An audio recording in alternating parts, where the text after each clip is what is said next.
Welcome to 25 and Broke, where I teach you how to stop being broke financially, socially, physically, and spiritually so that you can stop being a wuss and start being a winner.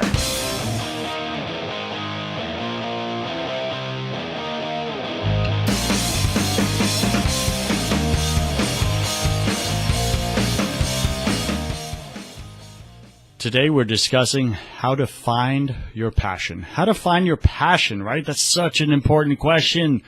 So few of us ever answer that question, right? We spend half of our 20s trying to figure out, how do I make money, right? You're all about money. You're all about chasing the big faces, right? Chasing the Benjamins.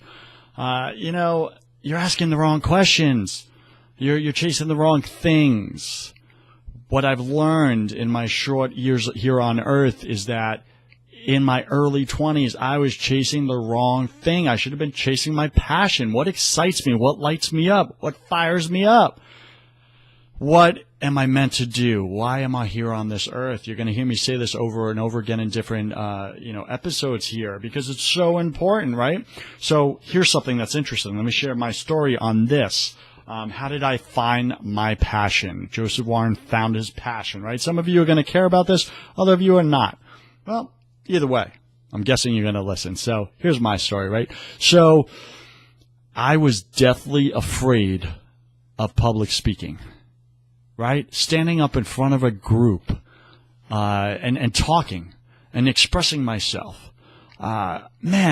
My whole life, that's just messed with my head. I used to have these panic attacks, mini panic attacks. And I grew up with some of my family members around me that would have panic attacks. And somehow I adopted that negative behavior.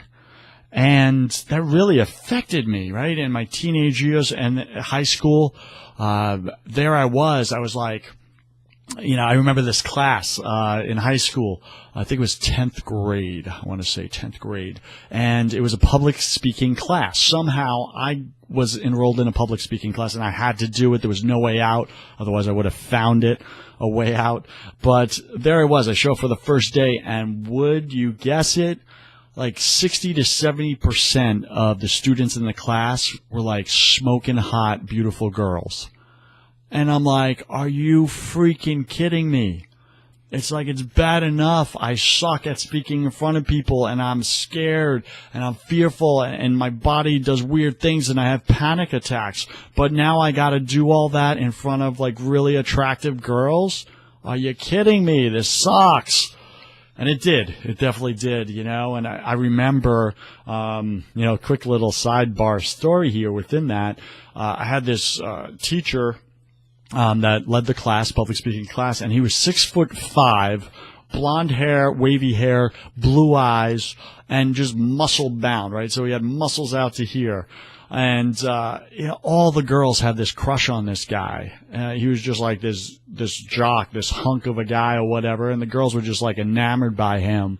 And, we're in a high school with little scrawny dudes, the boys in the class, and I especially skinny and scrawny. My dad used to say I was like a coat hanger. I was so light you could just hang me on a shelf. Anyway, there I am, and I really, as a boy, I looked up to this guy. His name was Mr. Brosdale. Mr. Brosdale, I was like, man, I want to be like this guy. When I grow up, he's so confident. He stands up in front of the room and speaks like this, whatever. And I remember that we were given this one assignment. We had to give a speech, and the speech was to write a poem. I was like, what? Write a poem? I'm a guy. Who wants to write a poem? I'm a guy, man. And poems are for girls. But we had to. There was no way out of it. So I wrote this poem, and I gotta say, it was cheeky. It was cheesy. It was just sad, kind of, sort of. And I'll be vulnerable here, I wrote about, I think it was called A Woman. Like what a woman represented to me. And I grew up, in a good family, 6 kids, right? 5 siblings, and mom and dad, and raised to treat women with respect. And here I am writing this poem about women and the ideal woman. And I went up there and I did this poem on, what I think a woman is and how beautiful a woman is, et cetera, et cetera. What did I know? I was like 16. What do I know about a woman at the time? And when I finished, like my eyes are watering, I'm tearing up, I'm just having a panic attack, like my body's just literally shutting down in front of all my classmates, totally uncool. And the boys are looking at me like, what's going on? The girls are kind of looking at me like, are you okay? The teacher's looking at me, and I just feel all these eyes on me, and my eyes are like tearing up, and just because I'm having this panic attack, and I push through and I get through the public speaking. And I look up sheepishly when I finished, and everyone started clapping. And all the girls had these smiles on their faces, and they were almost flirting with me because they loved my words. They loved what I said about a woman and the beauty of a woman and a girl and all that. And, some of them flirted with me afterwards, saying, I hope you have a date to the prom and all that. And it was very interesting. But as I'm right before I'm walking back to my seat, the teacher, Mr. Brosdale, who I look up to, I admire as a young boy, looking up to this good-looking guy, muscle-bound and everything. I want to be like him when I grow up. And all the girls like him. Well, I want that, right? Mr. Brosdale makes this comment out loud in front of the class, and he goes, oh, look, we have another Walt Disney in the class. Isn't that great?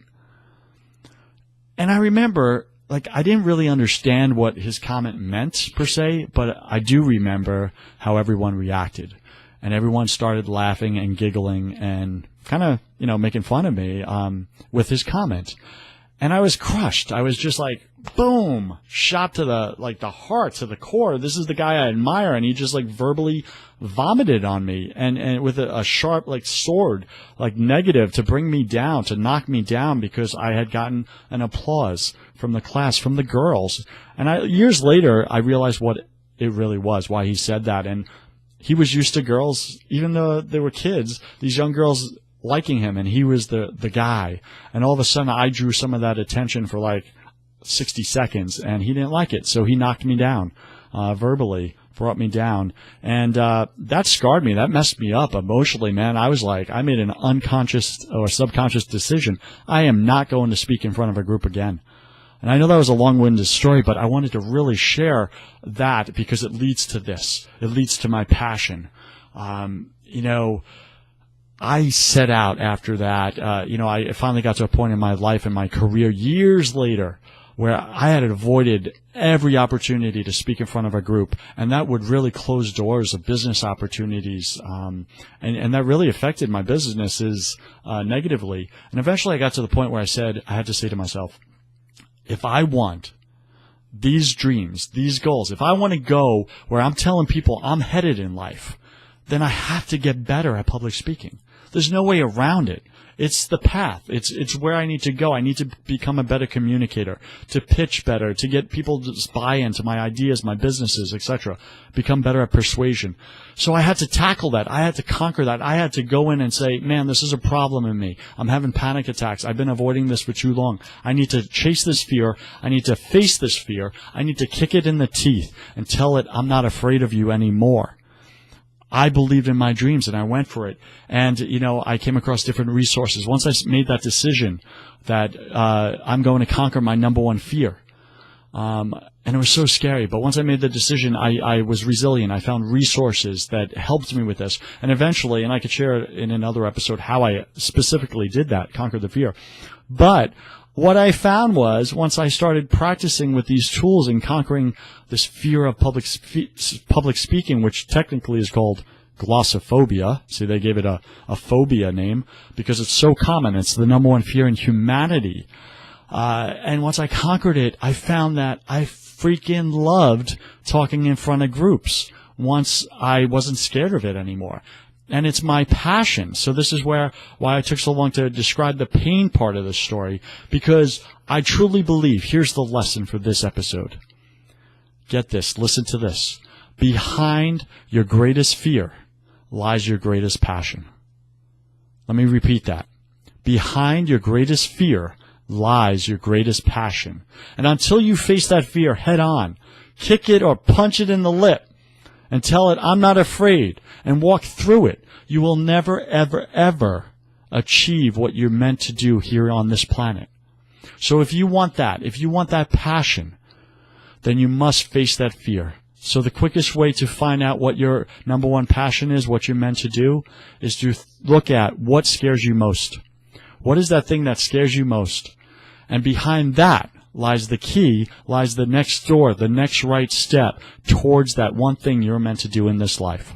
So I know I ran over a little on this episode, but I hope this was powerful. This is a subject that is, boom, really hits me. I want you guys to break free from fear. So how do you find your passion? Find your number one fear, face it, do whatever it takes to conquer it, remove it out of you, rip it out of you at all costs, and you will find and expose and reveal your number one passion. So my name is Joseph Warren, and you were made for greatness. So stop being a wuss and start being a winner. See you tomorrow. Peace!